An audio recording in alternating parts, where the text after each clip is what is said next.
पुराने समय के किसी रहस्यमय प्रदेश में एक गांव था जिसे लोग उल्टा गांव के नाम से जानते थे। ये गांव दिखने में तो बिल्कुल सामान्य था, परंतु इसमें एक अनोखा और जादुई रहस्य छुपा था। जब कोई इस गांव में प्रवेश करता तो सब कुछ उल्टा हो जाता। लोग उल्टा चलते थे, पेड़ की जड़ें ऊपर और टहनियाँ नीचे होती थी। यहाँ तक कि पानी भी नीचे से ऊपर की ओर बहता था। गांव में एक युवा लड़का रहता था जिसका नाम रामू था। रामू हमेशा से ये जानना चाहता था कि उसके गांव की ये अद्भुत स्थिति क्यों है। उसकी मदद के लिए हमेशा उसके दोस्त चिंकू और मुन्नी तैयार रहते थे। तीनों मिलकर गांव के रहस्य का पता लगाने के निश्चय किया। एक दिन जब रामू, चिंकू और मुन्नी गांव के पुराने पुस्तकालय में असाधारण किताबों पढ़ रहे थे, तब उन्होंने एक पुरानी पांडुलिपि पाई। ये पांडुलिपि गांव की हर चीज़ को समझ सकती थी। पांडुलिपि ने बताया कि गांव के इस उल्टेपन का कारण एक प्राचीन जादू था जिसे सदियों पहले एक जादूगर ने गांव पर डाला था। जादूगर ने ये जादू इसलिए किया था क्योंकि गांव वाले ने उसे अपमानित किया था।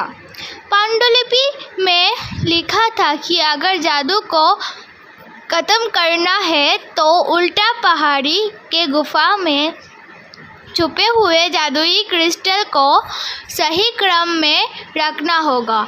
यह सुनकर बच्चों ने उसे क्रिस्टल को ढूंढने का निर्णय लिया। अगली सुबह तीनों दोस्तों ने उल्टा पहाड़ी की यात्रा शुरू की।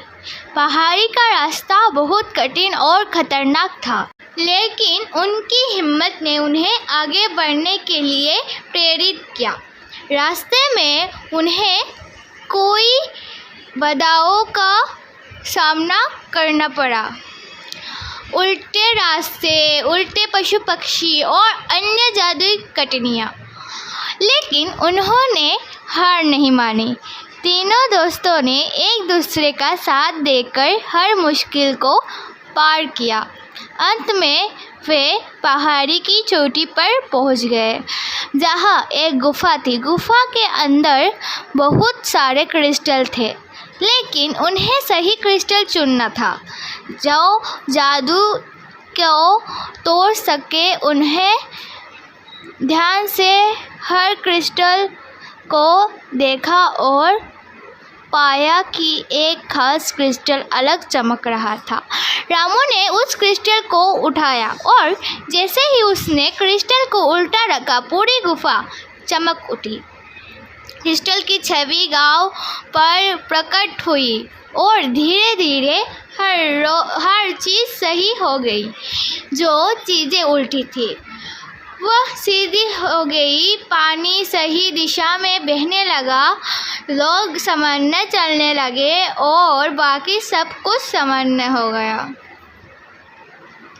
गांव वाले इस चमत्कार को देखकर हैरान रह गए और रामू, चिंकू और मुन्नी को धन्यवाद देने लगे। गांव वाले ने अपने पुराने गलती को स्वीकार किया और उन तीनों बच्चों को हीरो मानकर उनका सम्मान किया। रामू, चिंकू और मुन्नी ने मिलकर ये साबित किया कि बुद्धिमानी, धैर्य और साहस से हर जादू भंग किया जा सकता है। उनके साहसी कारनामे ने गांव को उनकी असली स्थिति में वापस ला दिया और सिखाया कि एकता में शक्ति है। अब गांव सामान्य हो गया था और सब कुछ खूबसूरत और उज्जवल दिख रहा था। सारे गांव वाले हमेशा रामू, चिंकू और मुन्नी की तारीफ करते और बहादुरी की कहानियाँ सुनाते। गांव ने नई शुरुआत की और अब वह खुशहाली और समृद्धि का माहौल है। तीनों दोस्तों की दोस्ती और हिम्मत ने गांव को नई दिशा दी। इस प्रकार जादुई उल्टा गांव की कहानी एक महत्वपूर्ण संदेश देकर समाप्त होती है कि कितनी भी कठिनाइयाँ क्यों न हो, ईमानदारी, धैर्य और साहस से सभी परेशानियों को हल किया जा सकता है। धन्यवाद।